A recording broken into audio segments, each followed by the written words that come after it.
Hello, innovators. I'm Todd Weyandt, and welcome to the Bridging the Gap podcast, presented by Great Tech Group, where we model the future of construction innovation and the digital transformation of this great industry. This episode is part of Prefab Unfiltered, recorded live at Advancing Prefabrication. There's a lot of conversation in our industry right now around BIM, prefabrication, automation, and scaling digital workflows. But underneath all of that, the real differentiator is trust. Trust between the BIM team and the field. Trust between project management and prefab. Trust that the model actually brings value. Today's conversation dives into how to build that trust and how to connect design, prefab, and field execution in a way that actually works. Today's episode is a double feature. I'm joined by Max Morgan and Matt Goshon, two leaders operating right at the intersection of BIM, VDC, and electrical prefabrication. Max started his career as a union wireman and transitioned into BIM with a passion for connecting constructability to modeling. Matt began in database analytics before moving into prefab and BIM, bringing a systems and data-driven mindset to field execution. This is a practical, boots-on-the-ground conversation about making digital construction real, relational, and scalable. Let's get into it. Welcome to the Bridging the Gap podcast presented by Great Tech Group. We are recording live here at Advancing Prefab in Dallas, Texas. And I have two guests for this one. This is a double special episode here with Matt and Max. Thanks so much for taking the time and joining the show today. Yeah, thanks. So I'd like to start with how you guys got your origin story. How'd you get into the industry and what brings you to Advancing Prefab? So I started out as a union wireman.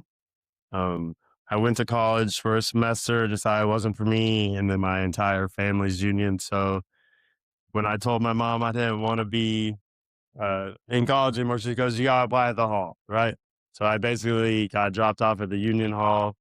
I got in 2011, and then turned out became a foreman, zero foreman, and then got the opportunity to transition into BIM in 2020, which really immersed me in figuring out that I have a passion for connecting design the prefab to the field, because there's a lot of things you deal with out in the field that we can resolve early. So that was kind of my path, and very passionate about it now and the data that comes out of that. Yeah, that's awesome. What about you, Matt? Yeah, so I got into I went to college, did database analytics. I got my bachelor's degree, and then kind of went through, life-changing events and decided I didn't want to be, computer guy anymore like that. So then I transitioned into, I was a CW in a prefab warehouse with Cupertino, building racks and building underground and, working with my brother. He was a GF, got me the job. And then, so I transitioned eventually into the BIM group, based on I already had a degree, and then I had been building the racks and stuff and understood the underground. So they transitioned me in there, and a lot of the interface of Revit is, sits on top of the database. So a lot of the things I was doing in database analytics is very similar. It was just learning a new interface. What brings you to Advancing Prefab? So I was asked to speak on kind of how to build trust and connect the field to design and foster that relationship. And Matt and I aligned very closely on that. And so I wanted Matt to come with me because we give two kind of different sides to the story because of our background. So we had that presentation yesterday. And that's, like I said, that's one of the things that I'm super passionate about, because getting the trust in BIM is really the only way to scale your prefab operation. Yeah, I mean it's a huge topic. It's come up a couple times already throughout the conference. So, what's the secret sauce? What's the tip? How do you build that trust? it's about being transparent and upfront and having that clarity and getting that face-to-face time. And that's why it was so great to have Matt here. Because for me, it's easier probably for me to gain that trust with field electricians than people who didn't run work and weren't like in the field like that. I can just start talking the language, right? I'm fluent in it and they pick up on that very quickly and then they trust me, right? And so Matt has helped me in other aspects because I came from a shop where like I was a second year apprentice for the guy who was the superintendent on the job. So trust was just there, right? And Matt has helped in his approach, which is more on the face-to-face side of things, putting in the time. Yep. I would say like the biggest thing that like connecting the dots really. So day one, I'm just a BIM guy. So I have to try harder to build the relationship with the project managers, the superintendent, the field. So day one, my goal is to earn the trust. And then I think, you have to put the time in every day to keep that trust and that relationship going. And you do that by following through with what you say you're going to do. The field, if you tell them you're going to have the drawing done by tomorrow, you better have the drawing done by tomorrow. It's that building the trust and keeping the relationship.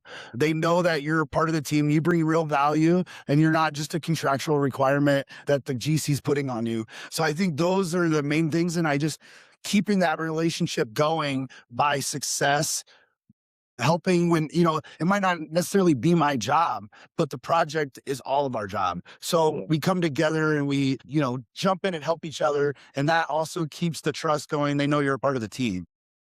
What do you think the misconceptions are from the different sides of things? Because I think that there's a misunderstanding, a misalignment in a lot of cases between the design team and the shop and then the field. Where do those misconceptions kind of play out? In my opinion, I'd say it starts at right now. Currently, a lot of the people who are at the high level on the field side, there's a vast majority of those people who went into the trades because they didn't want to deal with computers because that's kind of when they were coming up, right? And so technology is not their thing. So when they see a model, they see things like that, they don't buy into it.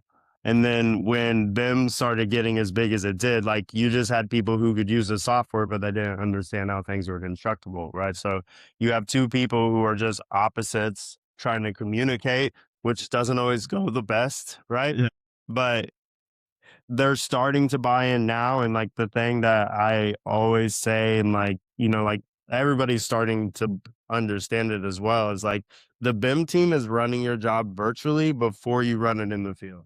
Mm-hmm. It's the same thing as like Toyota putting a clay model in like a wind tunnel. Like they built a model to see how it worked and then they built the real thing. So the sooner that you can get your superintendents and the prefab groups to understand what you're really doing and they could actually make informed decisions if they helped,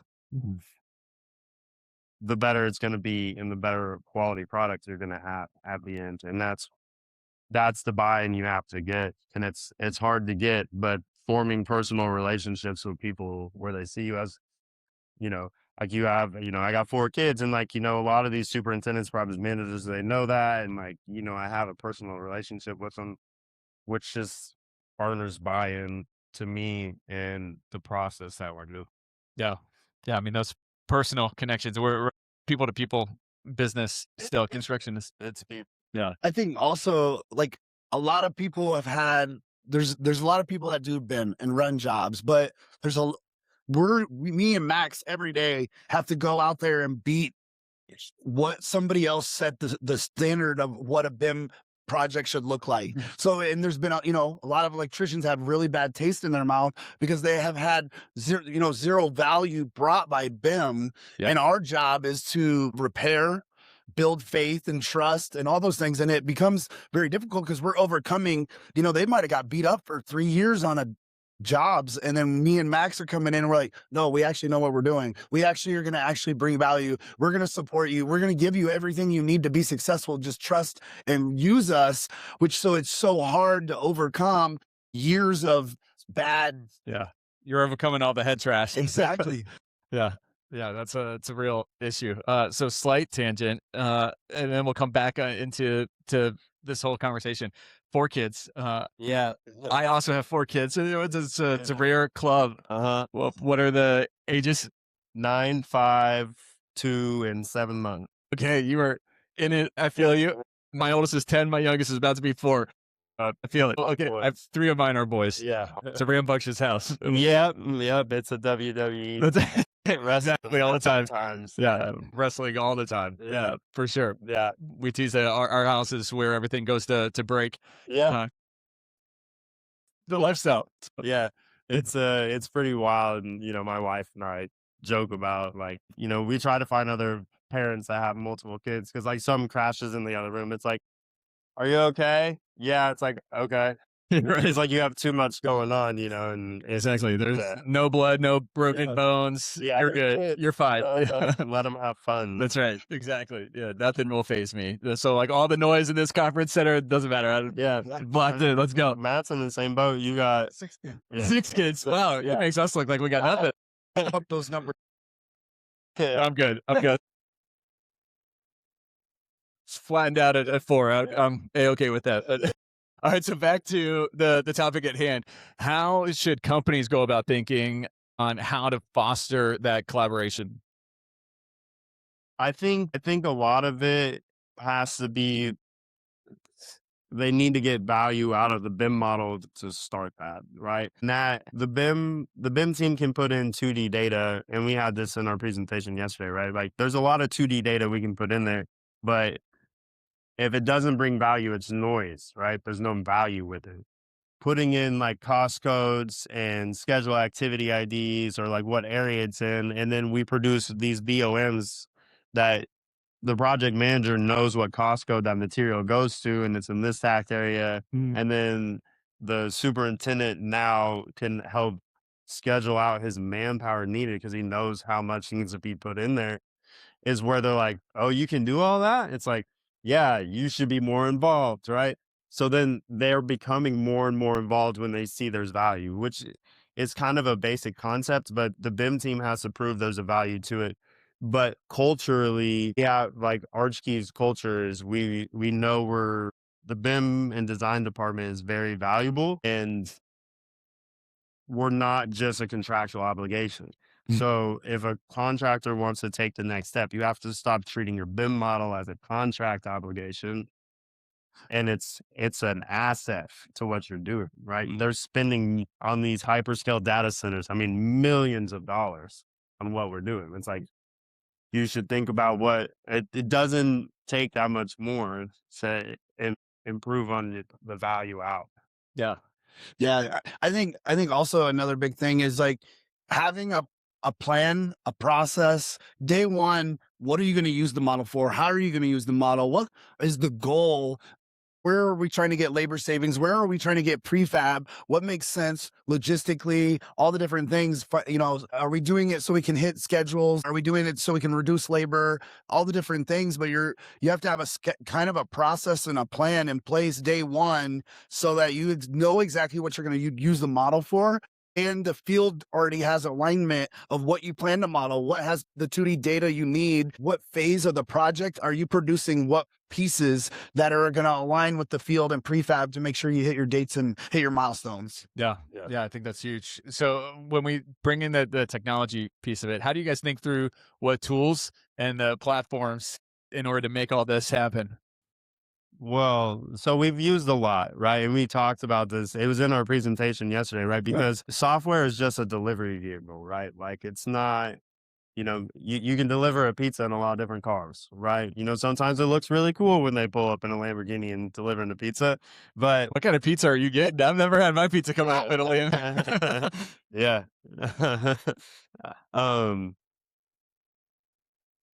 We've used Project Place, Asana, Excel, Microsoft Lists, Microsoft OneNote.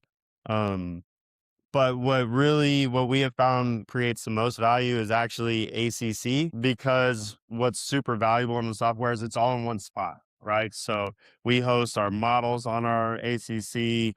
We have our sheets are published on the ACC.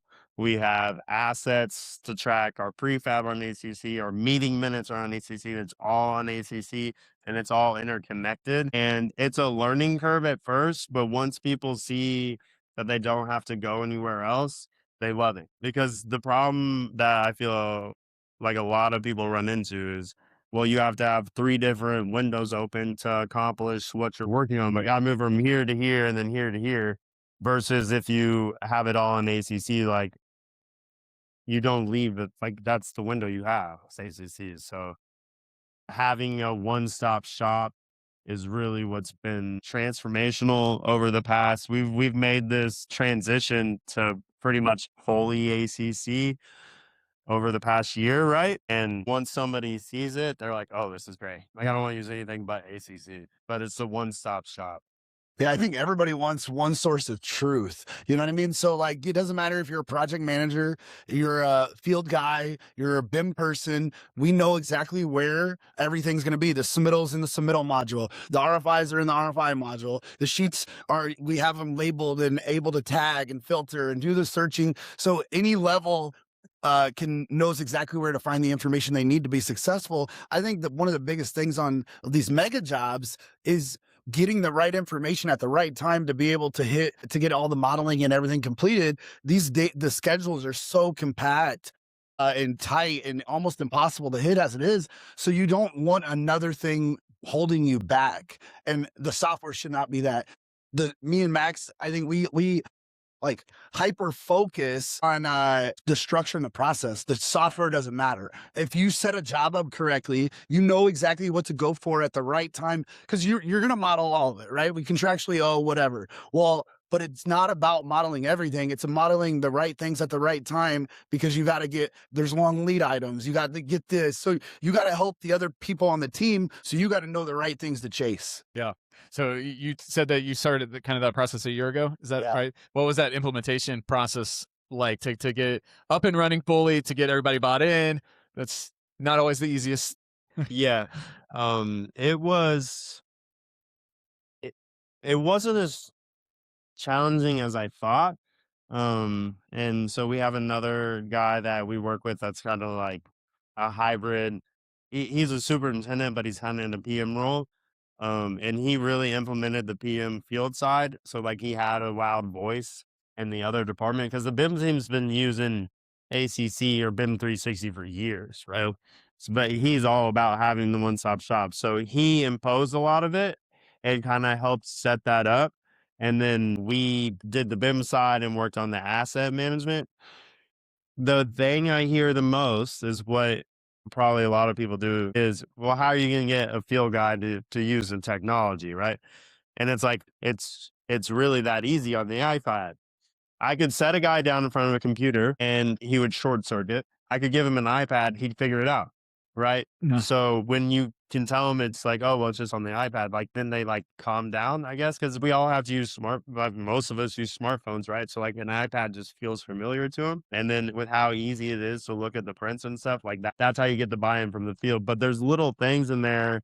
And after that job where we really saw the value of it, Matt and I are working on the same job, and we've implemented it on ours by selling little parts to different people, right? So the field, you always have photos that you take, right? Mm-hmm. And then they're on their phone, they got to upload them to SharePoint or whatever, Ignite, whatever you're using.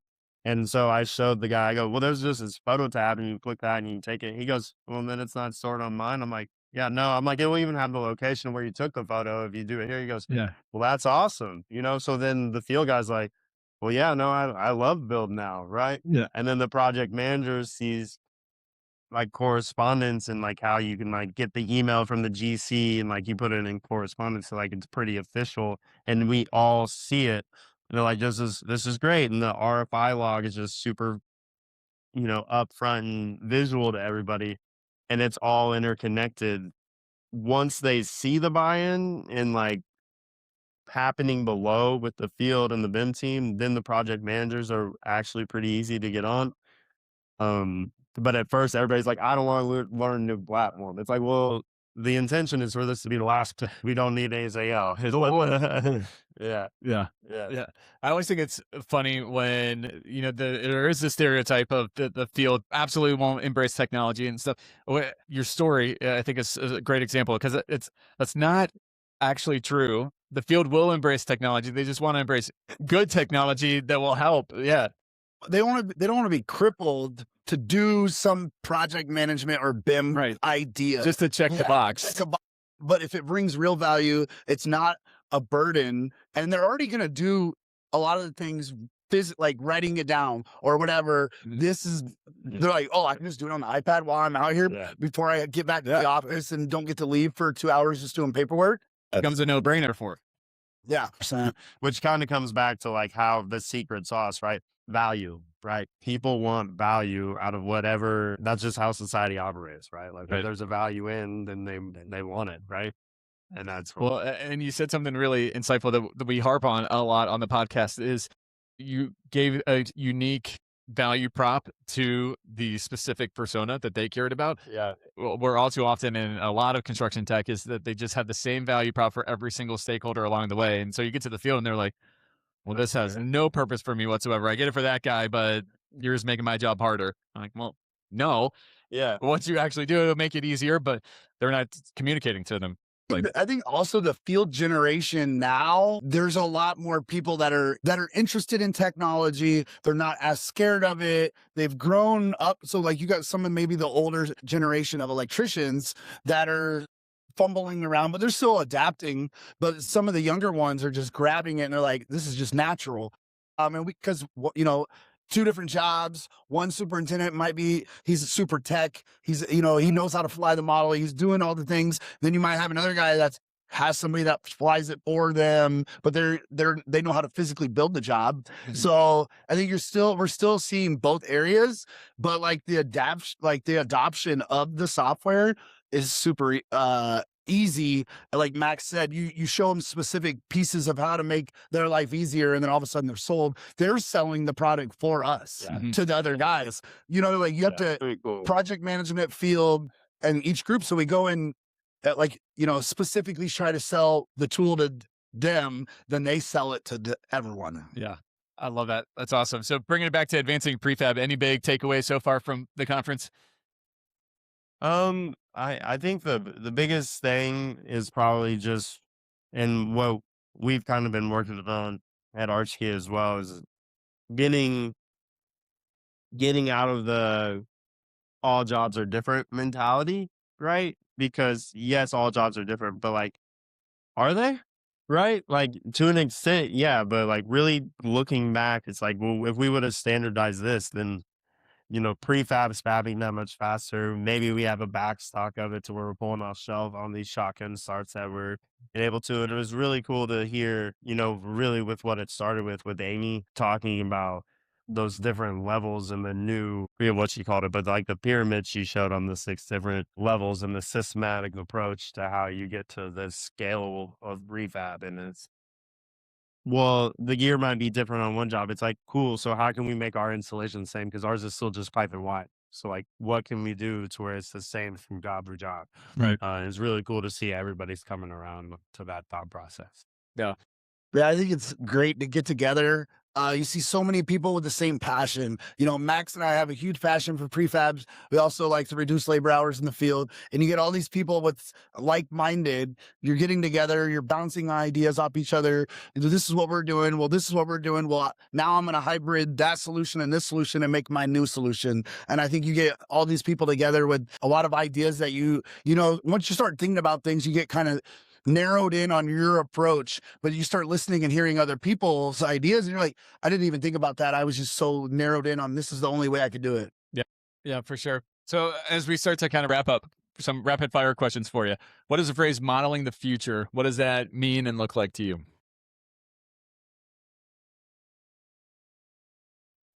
Modeling the future. I think probably more copy paste. I think the same way that we were talking about just systematically prefab taking approach, at least on like hyperscale data centers, you're starting to see owners see the value in having the exact same layout, because they always say they do, but it doesn't always translate. But like the more and more we do, they're starting to become more standardized, because now you have real value from the historical numbers. So probably more copy paste. Yeah, I kind of see it as every job I've done every year, I see they're expecting more. They want more information. They want more 2D data. Like the clients themselves are requesting, we want serial numbers. We want install dates. We want warranty information. We want this 2D BIM data. And they're asking for more and more, but they also are wanting more to be modeled and populated. So I see we used to maybe only model inch and a half and above or whatever, what size. And then each job you see right now, it's the client is paying more money for us to model more. What does innovation mean? Probably more automation, right? I think those two kind of go hand in hand. So the easier you can make that data collection, the better it is. So automation would probably data mining, I would say. That's where you're going to get a lot of value, and you can predict the future off of those analytics that you're collecting. Yeah, I think innovation to me just is like looking at things that were not necessarily, you're not just so narrowed in and closed-minded on one specific way to do something. You start looking and building together and coming up with ideas that are gonna, either save money or do something, but you have to be open-minded that there's maybe your way's not the best way. Maybe there's other people that have good ideas, and innovation, I think, is what allows each of us to be unique and bring something different to the table of new ideas. Being humble. So how do people connect and learn more? With us first? Yeah. So we're both on LinkedIn. I would say that's where would probably be the best option. And we're definitely all about it. We love talking about the BIM industry, the construction industry, the prefab thing. We're very passionate about that, each in our own way, but very aligned in it. So it's really fun to do things together, actually. But yeah, LinkedIn. Yep, hit me up on LinkedIn. Awesome. Well, final question for you. If I could give you all construction power, you could snap your fingers and innovate one thing, what would you pick to innovate? Innovate or change? Either way, you could change it by innovation. Yeah. More time to model, or the electricians don't have to move. But realistically, probably just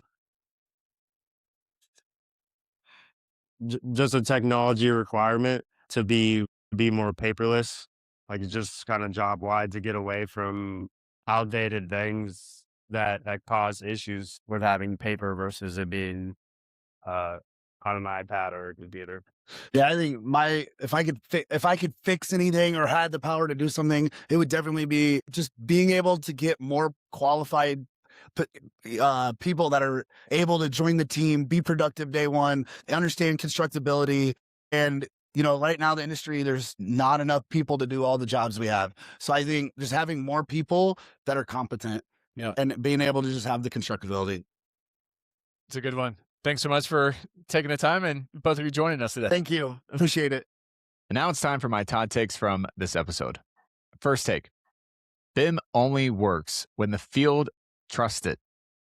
You can have the most advanced modeling tools in the world, but if the field does not trust the model, adoption stalls.